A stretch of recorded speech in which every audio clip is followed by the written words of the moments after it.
Do you often find yourself being taken advantage of? Perhaps you're often talked down to and treated as less than. Sometimes people can be harsh and judgmental, and you may feel as if they don't hold any respect for you. It's not always nice to hang around those who don't value you. So, if given the chance, it may be best to simply walk away and say good riddance. But if you find you are always being subtly treated this way, maybe you'd like to adopt some behaviors to gain respect. You can still be you. You just simply respect yourself enough to not let others walk all over you. Sound like a plan? Okay. Here are 6 ways to get people to respect you. Number 1, respect yourself first. We should all learn to love ourselves, and in doing so, give us the respect we deserve. Often at times, we can be too harsh on ourselves and let our insecurities and dark thoughts take the lead. But do away with them. With a little practiced self-respect, you can be on your way to thinking higher of yourself and loving you in the process. Many researchers, such as Herbert M. Lefcourt, state that having a sense of internal locus of control over our own lives is a key condition for our mental health. Locus of control refers to how much someone feels a sense of agency towards their life. Someone with an internal locus of control believes the things that happen to them are strongly influenced by their own actions, abilities, or mistakes. To practice self-respect, you must first allow yourself to say no without feeling guilty. Prioritize what is important in your life, protect yourself, and choose to keep only healthy relationships. It's key to not let others take advantage of you and make sure you get what you pay for in life. So if you're at an ice cream stand and you paid for 2 scoops of ice cream and only received 1, instead of brushing it off, simply ask that you received that extra chocolate scoop and don't feel guilty about it. It's just ice cream and you're hungry. Your priority right now is to satisfy your appetite. And guess what? Ice cream is the way. 2 scoops, please. Furthermore, it's important to know you can create your own happiness, not just others. This is a form of self-respect as well. So go ahead and enjoy those 2 scoops. You respect yourself too much to not appreciate them, and you. Number 2, set clear boundaries. It's important to set boundaries for ourselves and others. Let's say your friend often comes over to your house for movie night.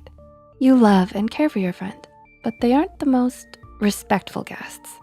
They put their feet up on your coffee table, they bring their dog Fleas over, they eat most of your food, and they leave Cheeto Puff remains on your furniture, everywhere. Do they respect you?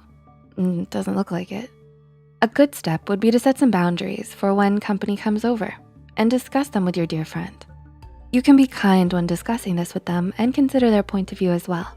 But it's your home and it's ultimately your rules. So tell them they can't keep scavenging through your fridge. Fleas must be on a leash and to keep their cheese-filled hands to themselves, not on the furniture. And paws off the table, Fleas.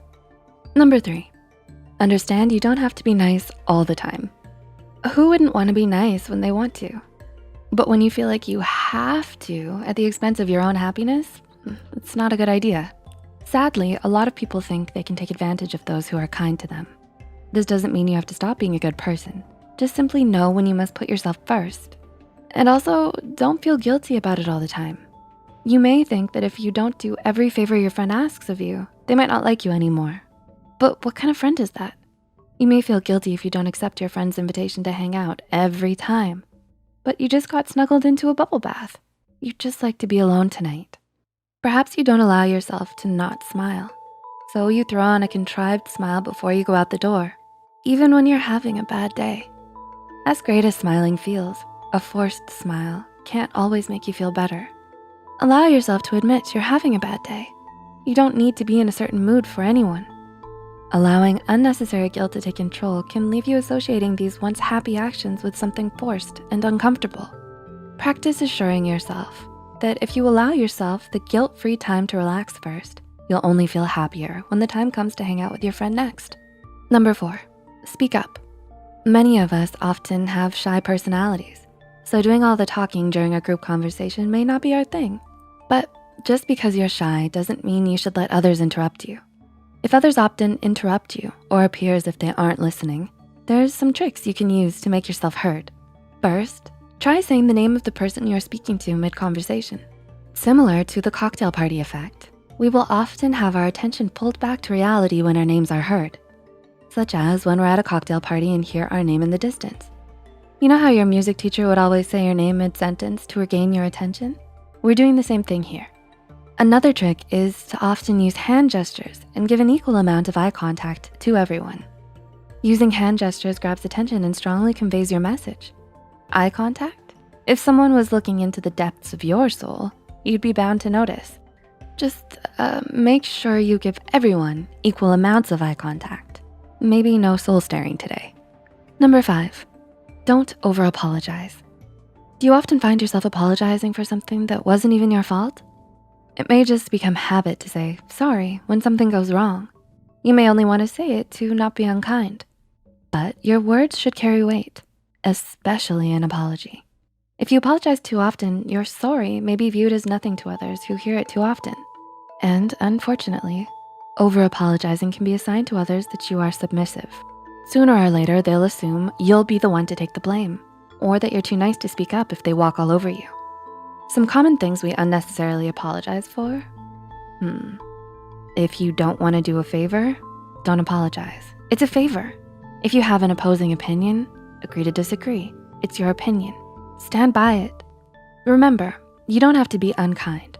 Say sorry when sorry is due, but be conscious of how often and how unnecessarily you do say it. And number 6, display confident body language. Confidence is key. That's what people often say, and it can be very true most times. If you want to command respect, a good way is to let your body language show that you can't be pushed around. Quite literally too. A strong stance and good posture won't send you toppling over if bumped into. So use good posture and stand up tall. Make good eye contact when listening and speaking. Crossing our arms is often seen as defensive, so it's best to relax them by your side. Carry your head high and eyes forward instead of looking to the ground. Observe the scene at a party. Don't be afraid to people watch. It's a party after all. And remember those hand gestures? Continue to use them while speaking, and you'll be as confident and respected as an Italian chef at a pizzeria. Mamma mia. Sorry, too much ice cream and pizza. Oops, not sorry.